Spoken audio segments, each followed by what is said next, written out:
Mapagpalang araw, kaibigan.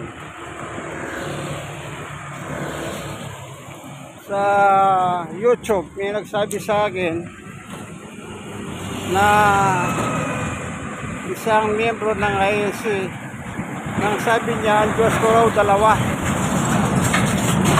Ang tinutukoy niya ang Diyos Ama at si Jesus. Ang sagot ko naman, sa iyo dalawa rin ang Diyos mo. Yung Diyos Ama at saka yung luklukan ni Jesus ay Diyos mo. Kaya dalawa rin ang Diyos mo. Kanya lang ang sa akin, ang Diyos at saka si Jesus ay parehong Diyos sa akin kako. Pero sa iyo, ang Diyos lang ang Diyos mo at saka yung luklukan ni Jesus ay Diyos. Hebreo 1:8.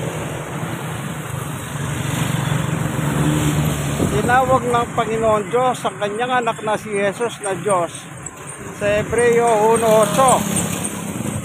Ang problema, kapag silang babasa ng Biblia, King James Version, yung luklukan na inuupuan ni Jesus, yun ay Diyos sa kanila.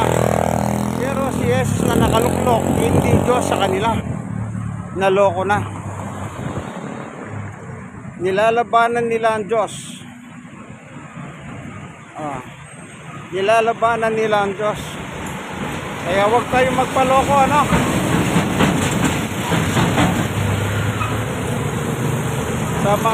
Sa mga maling doktrina na sinasabi nila si Jesus hindi Diyos, maling-mali yan. Sa Biblia tinatawag na Diyos si Jesus.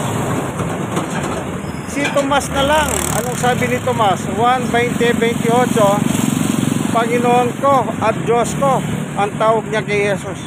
Panginoon niya at saka Diyos niya si Jesus. Apostol yon, si Tomas. Amen.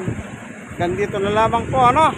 Huwag kayong magpaloko sa mga alagad ni Satanas.